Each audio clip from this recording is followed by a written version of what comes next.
আসসালামু আলাইকুম ওয়া রাহমাতুল্লাহি ওয়া বারাকাতুহু। সমস্ত প্রশংসা সমস্ত গুণকীর্তন মহান রব্বুল আলামিনের জন্য, যিনি আপনাকে আমাকে দুনিয়াকে সৃষ্টি করেছেন। তার শুকরিয়া আদায় করে বলি আলহামদুলিল্লাহ।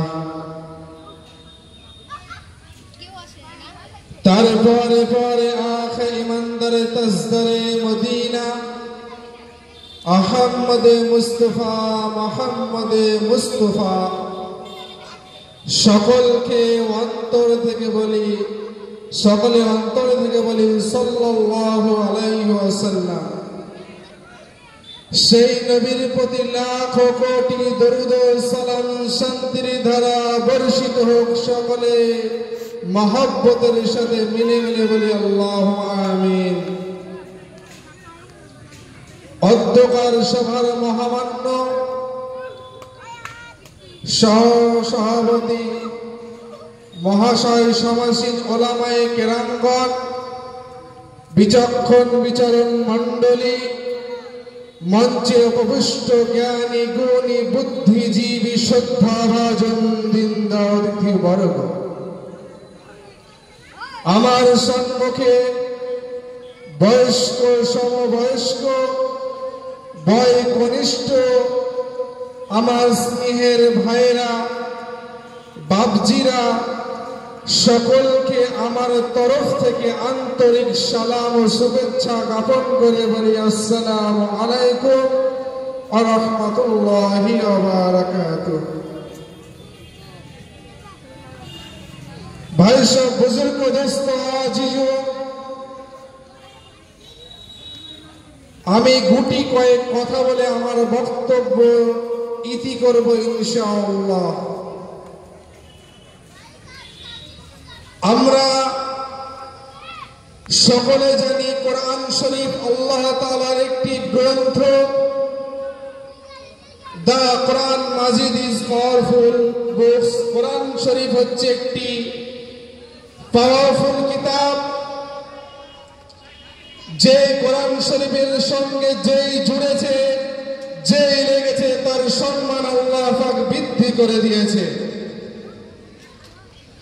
দুনিয়ার কোনো যদি উদাহরণ শরীফ আমরা দেখতে চাই, আমি কয়েকটি কথা বলবো। যেমন একটি কাঠ, সেই কাঠের মাধ্যমে একটি গাছ থেকে কাঠ তৈরি হয়। সেই কাঠের এমন কিছু খুব মূল্য থাকে না, তার সম্মান থাকে না, শুধু তাকে দ্রব্য মূল্যে ক্রয় বিক্রয় করা হয়। সেই গাছ থেকে কাঠ তৈরি হয়, কাঠের মাধ্যমে দরজা জানালা খাট বিভিন্ন জিনিস আমরা ইত্যাদি বানিয়ে থাকি, ক্রয় বিক্রয় করে থাকি। সেই জিনিসের উপর আমরা কত লাচালাচি করি, দৌড়াদৌড়ি করি, হাঁটাহাঁটি করেছি, এবং বাচ্চা ছেলে হয়তো প্রসাব করেছে, বসিয়ে দিয়েছি। কিন্তু সেই কাঠ, যে কাঠ দিয়ে আপনি দরজা বানালেন, যে কাঠ দিয়ে আপনি জানালা তৈরি করলেন, যে কাঠ দিয়ে আপনি খাট পালং তোষক তৈরি করলেন, সেই কাঠের এত সম্মান আল্লাহ পাক দেননি। সেই কাঠ দিয়ে যদি আপনি আল্লাহর কিতাব কোরআন মাজিদ, তার যদি একটি রেহেল তৈরি করেন, সেই রেহেলটার উপরে কোরআন শরীফ রেখে যদি কোনো ব্যক্তি পড়াশোনা করে বা পড়াশোনা না করে, যদি আপনি কোরআন শরীফ পড়ার জন্য রেহেলটা বানিয়েছেন, আপনার বাড়িতে নিয়ে এনেছেন, সেই রেহেলটা আপনার যে ব্যক্তি দেখবে, সেই রেহেলটাকে সেই ব্যক্তি সম্মান করবে, করবে না? সকলে সম্মান করবে না। এটা কোরআন শরীফ পড়ার জন্য রেহেল বানানো হয়েছে, তাই সে রেহেলটাকে যে সেখানে ফেলে দেবে না, নোংরা আবর্জনে ছুঁড়ে ফেলবে না, যে সেই জায়গায় রেখে দেবে না। কেন? কোরআন শরীফ এমন একটি কিতাব, যার সঙ্গে জুড়ে থাকলে আল্লাহ পাক স্বয়ং তার মর্যাদা বৃদ্ধি করে দেন। আমার হাতে দাম চিশিলি একটি কাপড়, সেই কাপড়ে আমরা পায়জামা, পাঞ্জাবি, লুঙ্গি, জামা, টুপি ইত্যাদি বানিয়ে থাকি, ক্রয় বিক্রয় করে থাকি, সেই কাপড়ে আল্লাহ পাক এতটা মর্যাদা দেননি যতটা মর্যাদা কোরআন শরীফ ঢাকার জন্য, কোরআন শরীফকে সুরক্ষা রাখার জন্য, কোরআন শরীফকে আগলে রাখার জন্য যে জুজদান বানানো হয় কোরআন শরীফে, সেই জুজদান যদি কোথাও পড়ে থাকে, মানুষ আগে দৌড়ে গিয়ে সেই জুজদানকে তুলে ভালো জায়গায় রাখিয়ে দেয়। সেই জুজদানের জানে কোনো অসম্মান না হয় সেইভাবে মানুষ তার ব্যবহার করে। ভাই সব বুজুর্গ দোস্ত, আজিজ, আমরা হচ্ছে আশরাফুল মাখলুকাত। মানব দেহের মধ্যে এবং মানব জাতির মধ্যে জিনজাত, মানব জাত এবং পশু পক্ষী, কীট পতঙ্গ, আল্লাহ পাক যতগুলো জিনিস সৃষ্টি করেছেন তার থেকে আমরা হচ্ছে উত্তম। কোরআন শরীফে আল্লাহ তাআলা নিজে বলেছেন, ওয়াত্তিনি ওয়াজ-যাইতুন, আমি তিন ও জাইতুনের কসম খেয়ে বলছি, ওয়াতুর সিনিন ওয়া হাযাল বালাদিল আমিন, আমি তুর পর্বতের কসম খেয়ে বলছি, লাকাদ খালাকনাল ইনসানা ফি আহসানি তাকবীম, আমি মানুষকে সবথেকে উৎকৃষ্ট, সবথেকে ভালোভাবে সৃষ্টি করেছি।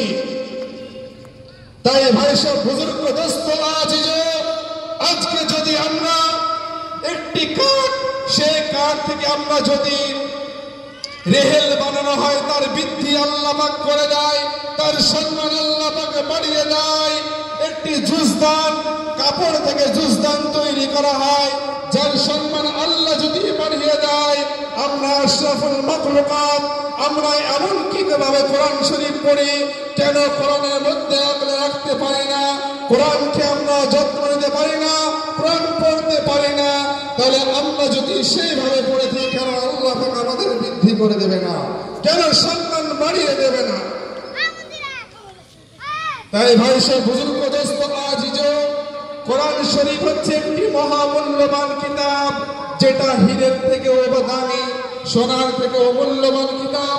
সেই কোরআন মাজিদকে আমরা চিনতে পারিনি, সেই কোরআন মাজিদকে আমরা এখনো বুঝতে পারিনি। তার জন্য আজকে মুসলমান সমাজ পিছিয়ে। আজকে যে আমরা ফিঙ্গারপ্রিন্টের মাধ্যমে যে সমস্ত টাকা লেনদেন করছি আমরা মেশিনের মাধ্যমে, এই ফিঙ্গারপ্রিন্ট কে আবিষ্কার করেছিল? কোথায় থেকে আবিষ্কার হয়েছিল?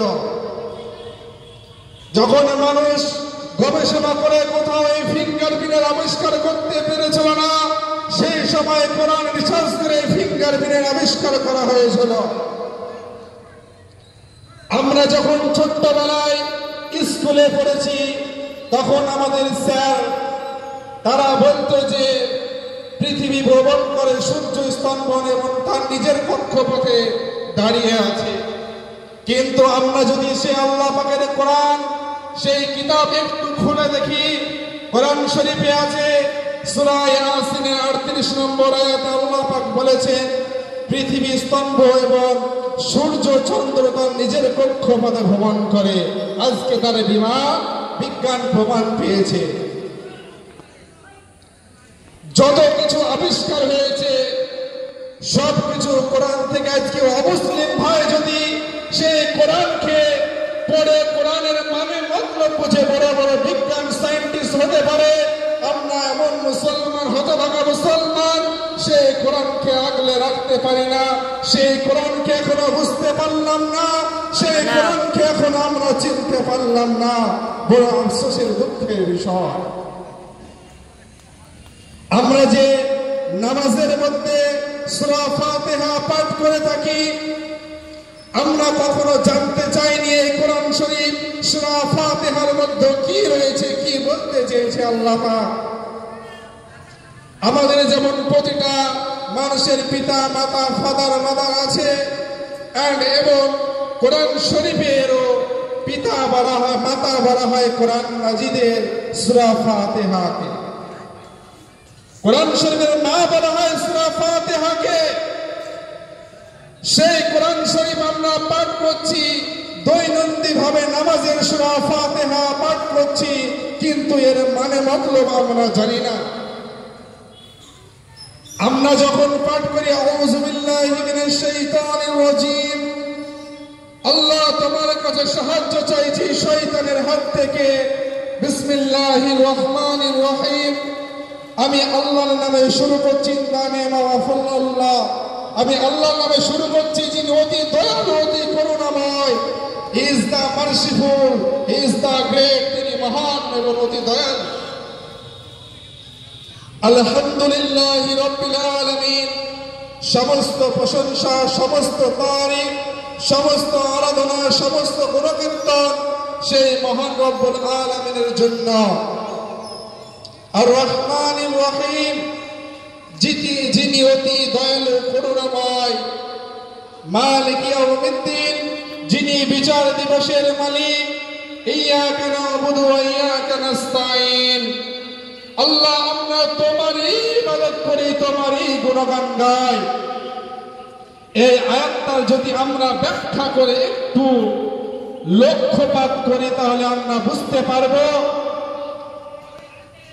আমরা নামাজের মধ্যে বলছি আল্লাহকে আল্লাহ, ইয়্যাকা না'বুদু ওয়া ইয়্যাকা নাস্তাঈন, আল্লাহ আমরা তোমারই ইবাদত করি, তোমারই গুণগান গাই। কিন্তু নামাজ শেষ যখন হয়ে যায়, তাসের আড্ডা, টিভির আড্ডা, মদের আড্ডায়, জোর আড্ডায়, বিভিন্ন আড্ডায় আমরা মুশগুল মাতাব্বরি হয়ে থাকি। আমরা যে আল্লাহ পাকের সঙ্গে ওয়াদা করলাম, ইয়্যাকা না'বুদু ওয়া ইয়্যাকা নাস্তাঈন, আল্লাহ তোমারই ইবাদত করি, তোমারই গুণগান গাই, তাহলে আল্লাহ পাককে আমরা স্বয়ং নামাজের মধ্যে মিথ্যে কথা বলছি। ইহদিনাস সিরাতাল মুস্তাকিম, হে আল্লাহ তুমি আমাকে সিধা রাস্তায় চালাও, হে আল্লাহ তুমি আমাকে সঠিক রাস্তায় চালাও, সঠিক রাস্তায় তুমি আমাকে চালিয়ে নাও। সিরাতাল্লাযীনা আন'আমতা আলাইহিম, ওই রাস্তায় চালিয়ে নাও যে রাস্তায় নেক রাস্তা, যে রাস্তা মুমিনের রাস্তা, যে রাস্তা মুত্তাকিনের রাস্তা, যে রাস্তা পরহেজগারীদের রাস্তা, যে রাস্তায় তুমি পুরস্কৃত করেছো, ইনাম দিয়েছো, সেই রাস্তায় চালিয়ে নাও। সিরাতাল্লাযীনা আন'আমতা আলাইহিম গায়রিল মাগযুবি আলাইহিম ওয়ালাদ-দাল্লিন, হে আল্লাহ তুমি আমাকে ওই রাস্তায় চালিও না যে রাস্তায় জাহান্নামে নিয়ে যাওয়া রাস্তা, যে রাস্তা খারাপ রাস্তা, যে রাস্তা পথভ্রষ্ট রাস্তা, যে রাস্তায় গেলে তুমি নারাজ হয়ে যাবে, সেই রাস্তায় তুমি আল্লাহ আমাদেরকে চালিয়ে নিও না। এরকম ভাই সব বুজুর্গ দোস্ত, আজ যে আমরা যেমন কোরআন পাঠ করি, ইনশাআল্লাহ সকলে চেষ্টা করব সেই কোরআন শরীফের মানে মতলব জানার, কোরআনে কি বলতে চেয়েছেন, আল্লাহ পাক কি বলেছেন, একটু আমরা যদি চিন্তা ফিকির করি আমাদের সমস্ত জিনিসের সমাধান হয়ে যাবে। আজকে আমরা পিছিয়ে, তাই আমাদের মুসলিম সমাজ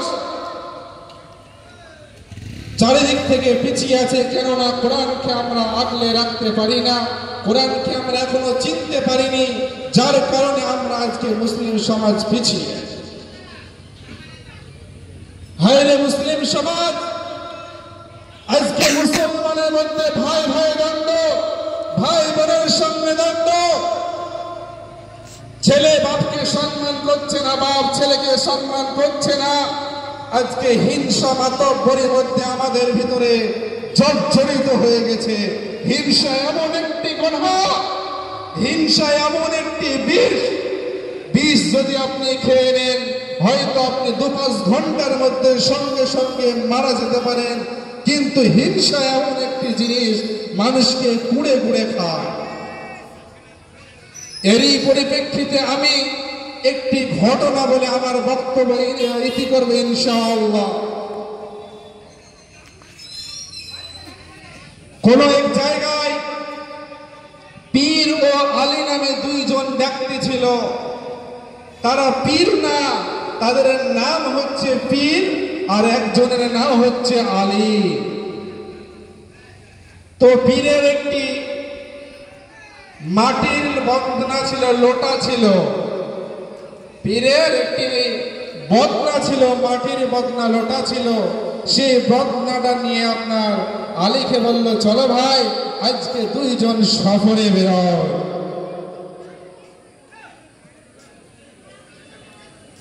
তো আমরা চলো একটু সফরে বেরোই। দুই বন্ধুতে কাঁধে কাঁধ মিলে গলায় হাত দিয়ে গল্প করতে করতে মরুভূমি তপ্ত পথে ওপর দিয়ে চলতে লাগলেন। তারা চলে গেলেন।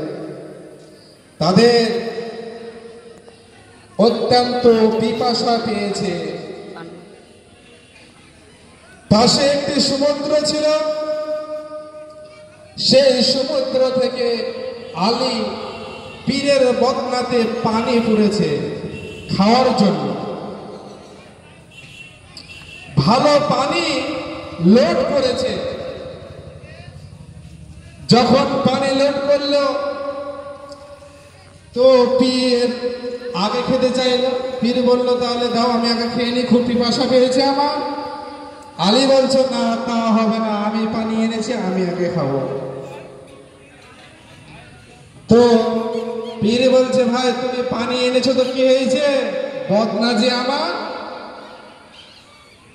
তখন আলী বলছে তুমি আর বদনা হলে কি হবে, পানি আমার, পানি আমি পুড়েছি, আমি আগে খাবো। পীর বলছে আমার বদনা, আমি আগে খাবো। দুইজনে তর্ক বিতর্ক শুরু হয়ে গেল। বদনা কাড়াকাড়ি শুরু হয়ে গেল। হায় রে মুসলমান কত বোকা! এক বদনা পানি যদি দুইজন ভাগ করে খায় কোনো দ্বন্দ্ব থাকে না। এই যে হিংসা, হিংসার জন্য আজকে এই গল্পটা আমি আপনাদের সামনে বলছি। তো আপনার দুইজন কাড়াকাড়ি করতে করতে বদনাটা হাত থেকে পড়ে ফেটে গেল, ভেঙে গেল, নষ্ট হয়ে গেল। পানি সব সেই তপ্ত মরুবালি বালির উপরে সব শোভন করে চুষে নিয়ে নিল। কিছুক্ষণ পর দেখা গেল সেখান থেকে ধোঁয়া বের হতে লাগলো। ধোঁয়া যখন বের হতে লাগলো তারা অবাক হয়ে গেল যে কি ব্যাপার। তারা কিছুক্ষণ অপেক্ষা করে দেখলো যে সেখান থেকে একটি জিন বেরিয়ে আসলো, দৈত্য বেরিয়ে আসলো।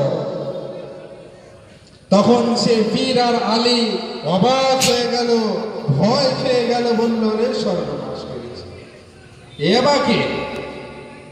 তখন সেই দৈত্য বলল ভয় করো না, আমি 100 বছর থেকে আমি এখানে বন্দী হয়ে পড়েছিলাম, পানির পিপাসার চোখে ছটফট করেছি, পানি পানি করেছি, কেউ আমাকে পানি পান করায়নি।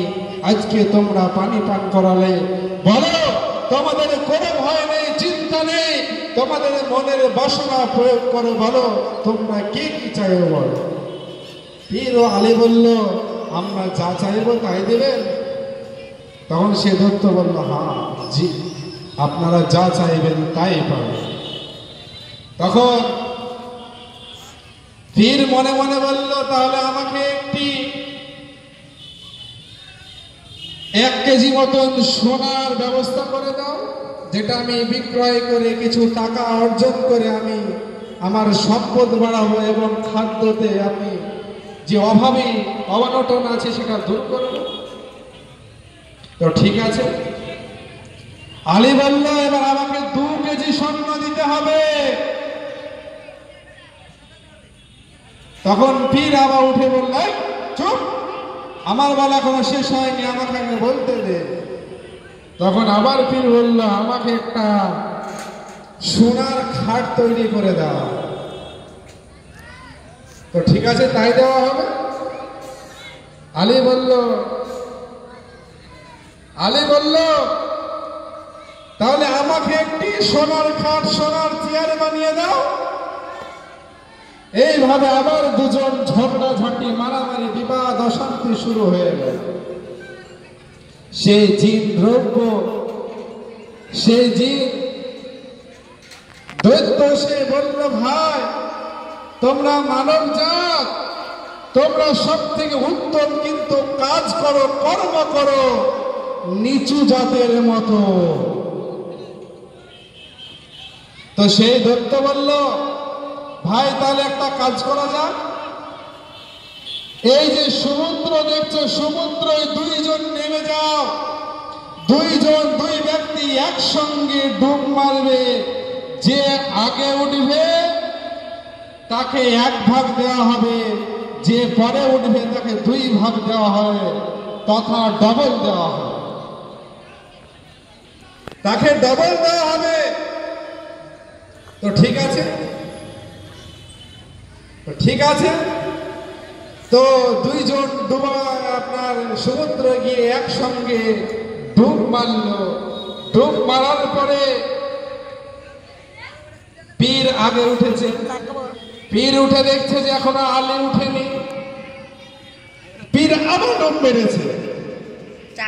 তো কিছুক্ষণ পর আলী উঠেছে, উঠে দেখছে এখনো পীর উঠেনি, ও আবার ডুব মেরেছে। তারপরে আবার কিছুক্ষণ পর পীর উঠছে, দেখছে আলী উঠেনি। এইভাবে 2 জন ডুবাডুবি করতে লাগলো। এই যখন উঠছে দেখছে ওই উঠেনি, আগে ডুব মারছে। এইভাবে 1-8 ঘন্টা অতিবাহিত হয়ে গেল। তারপরে সেই দৈত্য বলল, তোদের দ্বারা তো সমাধান হবে না, সমাধান আমাকেই করতে হবে। হিংসা কি জিনিস?